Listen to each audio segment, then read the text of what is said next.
Good evening, ladies and gentlemen, distinguished invitees, friends. This evening is a special evening for all of us. For a few years now, we have followed the boat tour, talking to people, addressing gatherings, and giving interviews. It's been a hard, difficult trudge. But in 3 days' time, that boat tour, the lotus bud, is going to blossom into a full-blown lotus under the leadership of Mr. Gotabaya.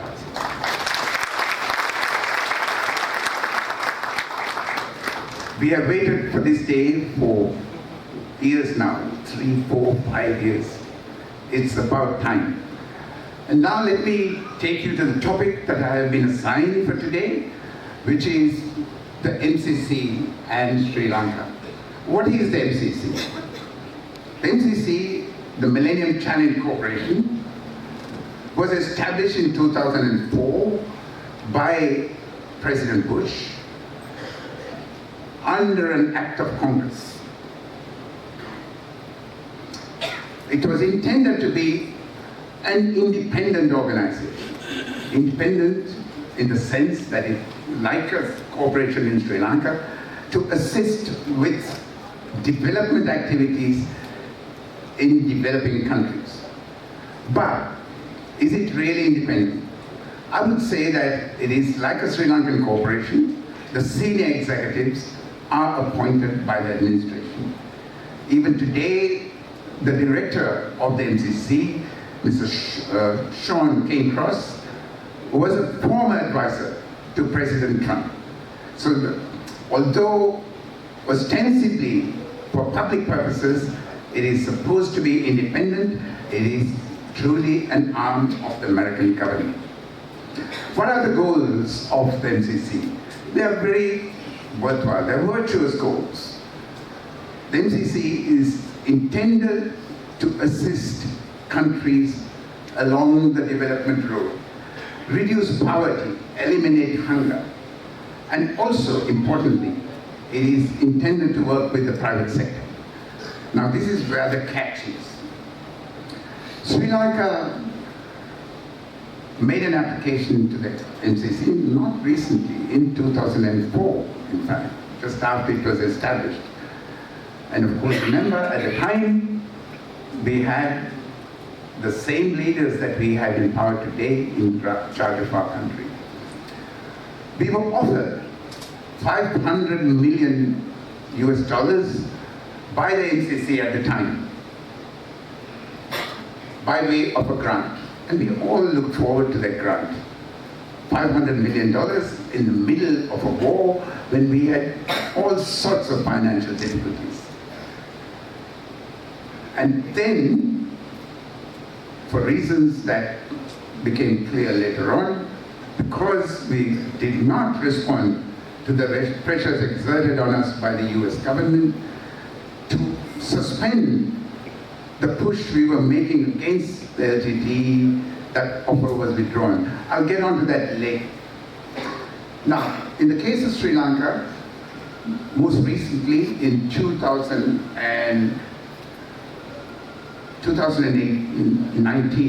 April 25th, we were again offered this. This time it was approved. We were approved to receive $480 million. Coincidentally and curiously, this offer was made 4 days after the most devastating and barbaric attack against Sri Lankan citizens on the 24th of April.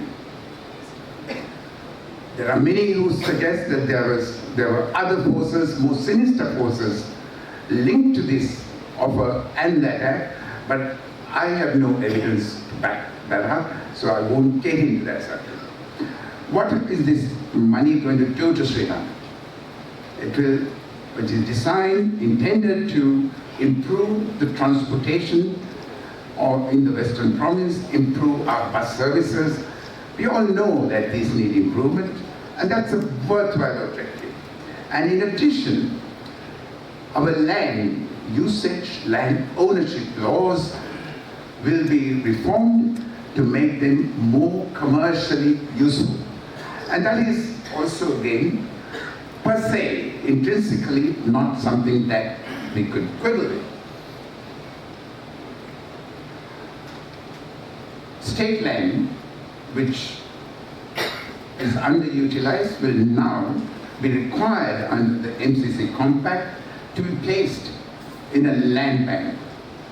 And the land bank will be empowered to allocate this land for commercial purposes.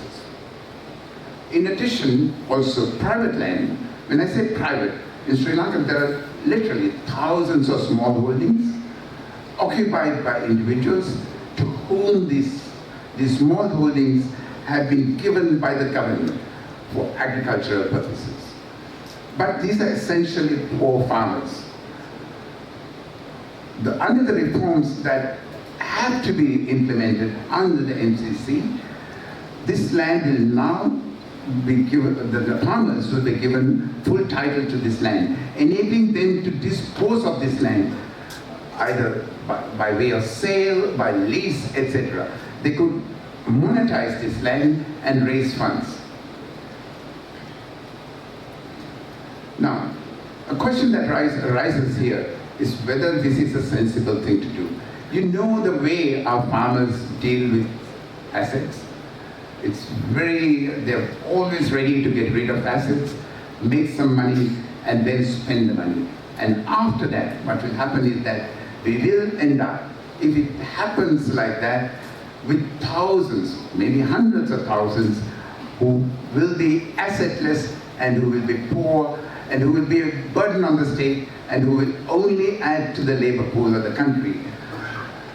Again, this has been suggested, and I do not know whether we will get to that point, but it is quite possible that is where we will head. Now, is this money which is being provided to Sri Lanka a reflection of the altruism of the United States? I have my doubts, because experience suggests that no country, not the US, not anybody else, provides funding to others purely out of the goodness of their heart or for the purpose of improving the recipient. It doesn't work like that. As I mentioned before, in 2006-2007, we had the offer of $500 million US from the US, but without much notice to us, they pulled it out from underneath our feet because we would not toe the line when it came to dealing with the LTT. We did not comply with their advice. We did not adhere to their recommendations. It could happen again. Here we have $480 million. Well and good today, but tomorrow they might not like the face of our leaders or the color of their politics. And the money would be withdrawn and we'll be left with nothing in our hands. And then, of course, last year, when there was a brief change of government in October, again the MCC offer was suspended. And this is what is worrying. If this offer, this money, could be a lever with which to manipulate the Sri Lankan political spectrum. And I do not think that we should get into a situation where we will allow a foreign power. The US may be the one remaining superpower in the world. We should not allow any country to manipulate our politics. And then, of course, ladies and gentlemen, if you look at the other recipients of MCC grants, there are quite a few of them, especially in Africa. None of them has been able to deal with the problem, the challenge of poverty in their communities. They have received funds, but they still remain poor, they still remain developing. This is not a fund that has succeeded in pulling people out of poverty. There are other countries where this has been achieved without American funding.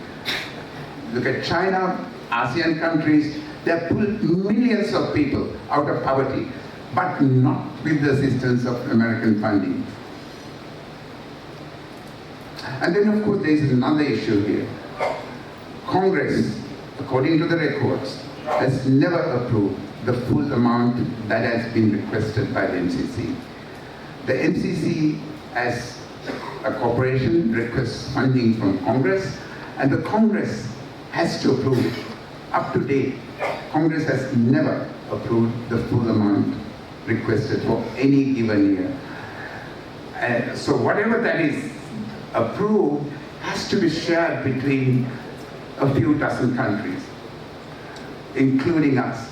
So although we have been offered $480 million, it is highly unlikely that we will receive the full amount that we have required, we've asked for in a given year.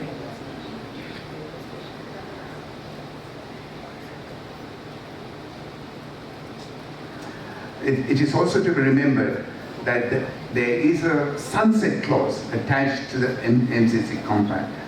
The compact is to last only for 5 years. So either of these scenarios could eventuate. We could receive 100 million per year for 5 years, or we may not receive the full amount by the time the compact reaches its end. Either way, the question is whether it is worth the trouble to get into all these legal situations that the MCC will result in imposing on us. The MCC also will have extensive domestic impacts on Sri Lanka, on our domestic legal system, on our domestic land usage system, financial management within the country, and also the amount that the government will be committed to provide by way of resources to ensure that the MCC donation, the grant, will be used in the way that the compact stipulates. Again, in the compact itself, it is clearly stated that the US or the MCC or its employees will not assume any legal responsibility for either improper delivery or any damage caused at the end of the term or during the period that the MCC is implemented here. The responsibility will be Sri Lanka's. It will be our government that will be responsible for that sort of liability. It is also to remember that the MCC is not just another contract. It is an international agreement. An international agreement imposes rights and obligations between states. So simply because the current government intended to sign this, it was not going to come to an end when the government ends its term of office. And international agreements continues indefinitely. The result will be that all future governments will also be bound, at least the next government will be bound by the obligations undertaken by the current leadership of Sri Lanka, because a treaty binds states, not just the government that signs.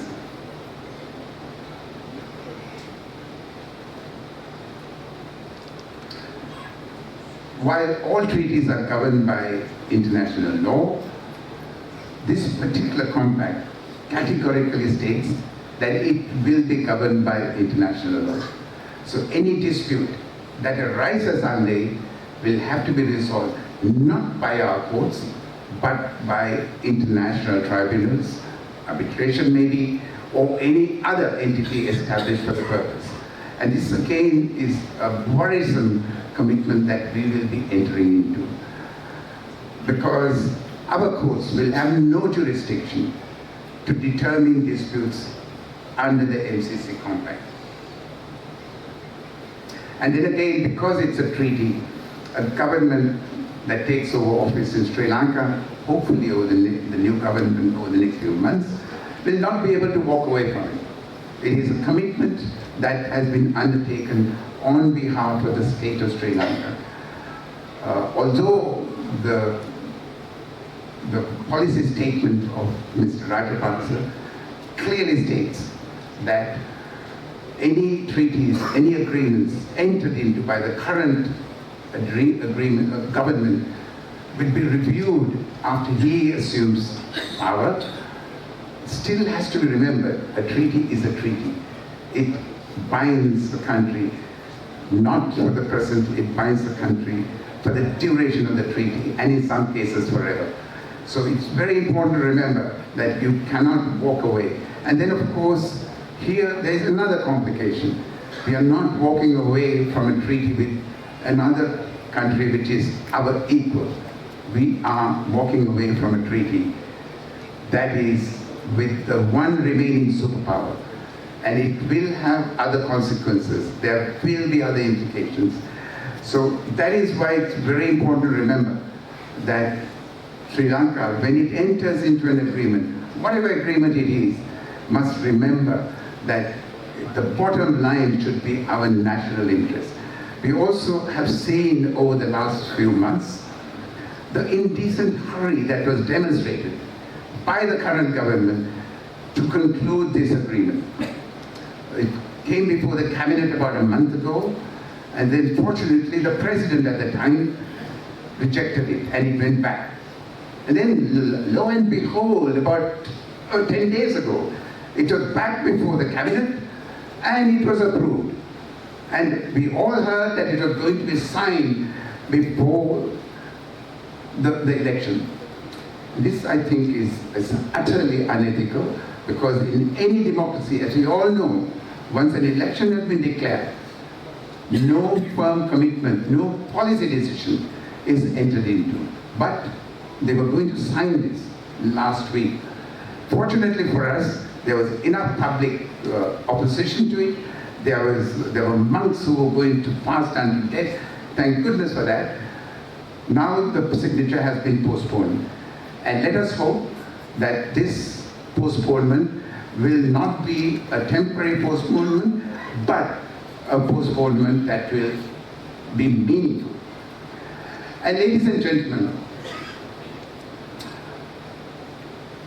I'm not saying that we should not enter into agreements with other countries, even with the United States. Agreements, treaties are part and parcel of the international relations infrastructure today. There are thousands of treaties concluded around the world, including MCC type agreements. But what is very important, what is fundamental, is that when a country enters into a treaty, it must ensure that its national interest is safeguarded, not the national interest of some other country, even though it might be the United States. Now we know that there have been many comments made about this, though denied by the resident director of the MCC in Sri Lanka, that 7 districts have been identified for the purpose of developing the road network, the transportation infrastructure. Curiously, these are all districts which lie between Colombo and Trincomalee. It is not said that in the compact itself that there is a reason for this, but the conspiracy theories have been very busy. Trincomalee and Colombo. And there is a possibility of a high-speed road link and a train link between these two cities. Trincomalee is the deepest, most secure natural harbor in the entire region, Indian Ocean region. Colombo is our commercial hub plus our aviation hub. Linking these two by a high-speed railway and a high-speed road network could serve purposes which are not necessarily in our national interest. There are other roads that we need to develop, in my view, as a priority. There is a need for a better road link with Jaffna. There is a better need for a faster road link with Kandy, Badulla. but Trincomalee could wait its turn. But under the MCC, it has been suggested that this would be given priority. Ladies and gentlemen, just think for a second. Is this going to serve our national interest? Or is it going to serve somebody else's national interest? That is why I emphasize that when we as a country enter into treaties and other agreements, the bottom line should be our national interest. The bottom line should be our sovereignty. The bottom line should be our geographical unity. And if we do not serve those purposes, then I think we should think hard and long before concluding treaties of that nature. Ladies and gentlemen, it has also been suggested that the MCC compact is not going to be entered into in isolation. We already have the access signed. It's a done deal. We have made a commitment under that acquisitions and cross-services agreement, under which US will be entitled to US personnel to the number of 2.86 million will be entitled to enter Sri Lanka just by flashing their service ID card. They will be able to enter Sri Lanka without customs inspections. They will not be paying any taxes on their earnings here. And most importantly, they will not be subjected to the jurisdiction of our courts. I think this is a sacrifice of our national integrity, national independence. And the reason for concluding this agreement are not exactly clear to me. Why on earth did we need this agreement? And we have two eminent naval personnel here and military. I cannot imagine our Navy limping into Hawaii looking for services from the Americans. It won't happen. The only country out in this agreement that will benefit from it will be the United States. Similar to the SOFA agreement, Status of Forces agreement, which has been negotiated but not signed. Again, whose interest will the SOFA serve? What do we need a SOFA with any country for? Any country, not only the US, but with any other country. We don't have any security arrangements with any other country. We don't have any defense arrangements with any other country. Why do we need a SOFA? A SOFA will serve only the other party to it. They will be able to station troops. Those troops will enjoy immunity from our our courts and our security establishment. They will be able to wander around our small country without any hindrance. Do we need that? And then most importantly, for someone who has engaged in international relations for years, I think it is a dangerous situation that we are entering into, because the United States, as we all know, has identified the Russian Federation and China as its strategic competitors. And already Iran is being threatened in different ways. If there were to be a conflict between the US and these countries, Sri Lanka will be an unwitting party, an unwitting participant, and also quite likely a victim that is unaware of what's going to happen to it. In the circumstances, ladies and gentlemen, I personally do not think that there is a need for us to enter into a SOFA. But if we are still going to go ahead with the MCC, I think it's very important to revisit the provisions and ensure that at the end of the day, it is our national interest, our territorial integrity, and our independence that will be safeguarded, not somebody else's. Thank you very much.